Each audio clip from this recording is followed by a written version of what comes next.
And we are back with the fourth segment of the GSMC Basketball Podcast, presented by the GSMC Sports Network. And in this fourth segment, we're going to talk a little bit about Michael Jordan, one of the greatest basketball players of all time. In my opinion, he's the second greatest basketball player of all time. LeBron James is better.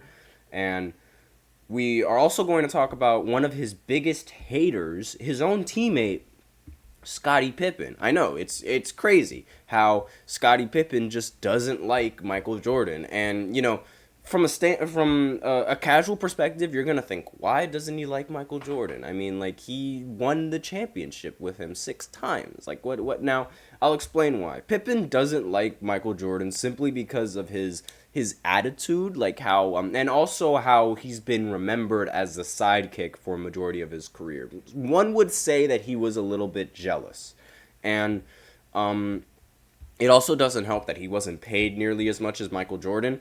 And ever since retirement and all of these things, and Scottie Pippen has said that Michael Jordan is a jerk and that he's selfish, only cares about himself, things of that nature, stuff that would make him look bad. He's also an advocate for LeBron James is better than Michael Jordan. Like, he's said this several times. He's arguably one of Michael Jordan's biggest haters. And basically, just a refresher for those of you guys who are some casual fans and don't really understand the full history of Scottie and Michael Jordan's little beef. And it's like, this has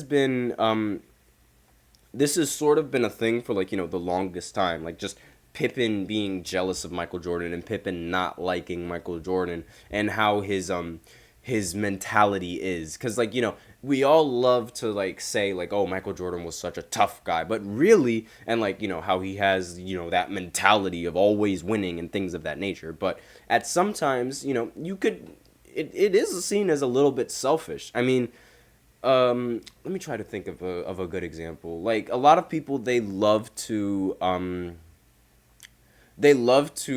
talk about how Michael Jordan is such a savage, and, like, how he'll say these kinds of things. Like, there was one time where he even told the teammate, literally in the middle of like, he would and he was a jerk to his teammates. He even punched Steve Kerr at one point. And there's so many stories that you can pull where Michael Jordan is sort of just being a little bit of not necessarily the nicest person, but a lot of fans, they love to, like, they love to hint that as like, oh my god, it's just Michael Jordan's drive to win, he just wants to win, this, that. They all defend his attitude, even though it's not really a good attitude to have sometimes. But I digress on that. And Pippen obviously just isn't a fan of Michael Jordan. And one thing that he said recently, actually, in a book, like, I don't know why this was brought up recently now, but, like, in his book, Unguarded, in 2021, he claims that some of Michael Jordan's stats were fabricated or inflated. Like, the scorekeepers and the stat keepers would inflate Michael Jordan's stats to make his stats look better. And I'm looking at this article real quick. If anyone in Chicago, the Bulls organization, in the NBA, or the media would have suggested that Jordan's stats weren't entirely accurate before Scottie Pippen's 2021 book was released, this claim would have more validity. Considering the number of eyes following the walking legend that was Michael Jordan on a nightly basis, it seems unrealistic that no one would bring this to the league's attention earlier than nearly 3 decades after the alleged seasons took place. So, this is what Pippen had to say in the book that he wrote. So I'm just, like, pulling up the quote from my phone right here. All right. So he'd say, one night, let's say I deflected the ball and tapped it over to MJ. I should get credit with the steal, right? Nope. He also said, one night a scorekeeper came into the locker room to hand the stat sheet to Phil Jackson. I couldn't believe the look the guy gave Michael. See, MJ, we take care of you. That's what Pippen claimed in his book, right? Now, obviously, there's going to be the question, like, okay, wait a minute, why are we going to listen to the guy that's known for disliking Michael Jordan to a ridiculous degree? Why are we going to listen to one of Michael Jordan's biggest haters? And I'll tell you why. Because this isn't the first time that this has been brought up. Now, my boss actually, we were talking about this earlier in the meeting. He says that this debate has been brought up before. And he remembers that there was this one instance where an analyst watched Michael Jordan's games and he looked at the box scores. There was this one time where MJ, he ended the game with more steals, like, on the box scores than the team had turnovers, right? But when he watched the game, he didn't see that. And there was a lot of times where he would watch, like, he mentioned, my boss, he mentioned his Michael Jordan's assist numbers in some of the games that the analyst was watching being a little bit higher, on the box scores, like, than it was in the actual game. Like, they retract his stats in a couple of the games. And in the games where they retract the stats, it was the analyst found out that that Michael Jordan's assist numbers were a bit inflated. He had more assists on the box scores and the stat sheet than he did in the actual game. And this is, I don't have, I'll do another one. I'll do a follow-up section on this with a more concrete evidence, but this is just what my boss had to say. So I'm just shedding a new light on that because, he's been alive. Like, he was alive when Michael Jordan was playing. I wasn't alive when Michael Jordan was playing.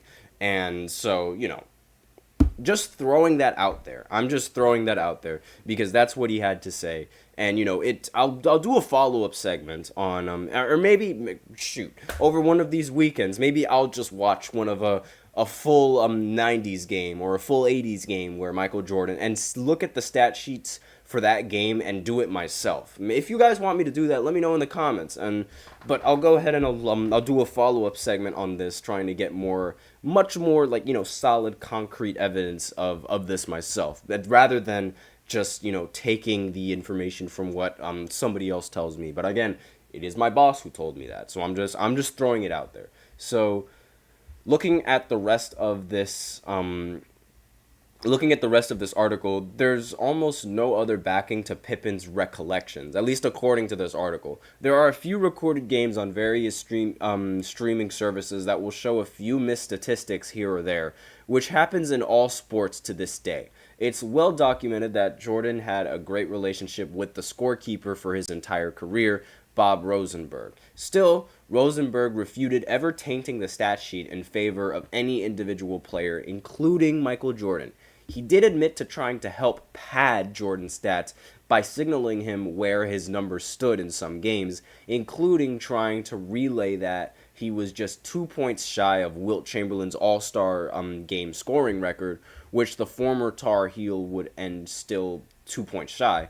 Questioning the integrity of scorekeeping, who says he did probably more than 2,000 Bulls games and maybe another 2,000 with MLB games, doesn't represent a strong argument for Pippen, at least, according to this article and things of that nature. The debate will continue to run its course on social media with plenty of speculation and probing before it goes dormant for several more years, but for the sake of finding the truth, there's not enough hard evidence, at least according to this article.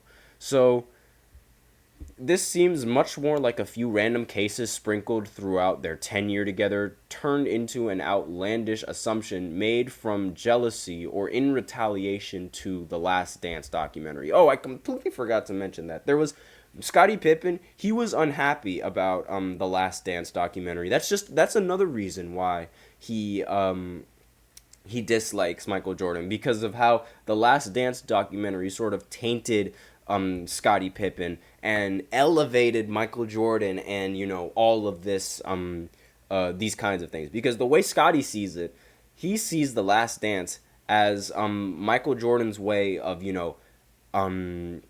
padding his legacy, I guess you could say, and making it a little bit more dramatic, simply because LeBron is on the cusp of being the GOAT. He already is the GOAT, but at the time he was on the cusp of being considered the GOAT. And there is some truth to that, I will say. In the Last Dance documentary, Michael Jordan, he talks about how the Magic ended up beating him, but the reasons for why the Magic ended up beating him, are a little bit skewed. Like, I'll explain. So, when Michael Jordan, he claims that the Orlando Magic got the better of him in 95 because he wasn't at 100%. If you look at Michael Jordan's averages, he was averaging around 30 something points per game. And in the elimination part, of the series, he was averaging like 36 points per game. Now, I don't know what prime MJ was, but that sounds like prime MJ, averaging 30 something points per game in a postseason series. And another thing that they failed to mention was how the Chicago Bulls were lacking at the power forward position. Meanwhile, the Orlando Magic had Horace Grant, a player that was on Michael Jordan's 3 championship runs in 91, 92, and 93. He joined the Magic, and they were missing that kind of player. And that was one of the reasons why the Magic got the better of them. Then, in the next, when Michael Jordan played the Magic again, in 96, when they actually had a power forward that time, he completely left out the fact that Horace Grant got injured in that postseason. And that's how they ended up sweeping the Magic. But, he repainted the story as now we're at 100%, now we have a better team, or like now we have more chemistry as a team, I'm in shape, and that was why we ended up winning.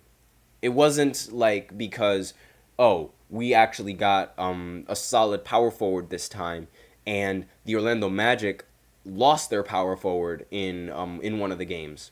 He didn't mention any of that. And not only that, he also, in 96, in the finals, the series where he played against the Seattle Supersonics, he had arguably his worst postseason performance in the finals. Arguably his worst finals performance in his entire career. He brushed over it. Like, he completely brushed over it. And because when Gary Payton was switched onto Michael Jordan, he was giving him work. Gary Payton was locking Michael Jordan up. Like, he was playing some very solid defense on Michael Jordan, but Michael Jordan was saying, I had no problem with the glove. And, it sort of tainted his reputation. It buffed his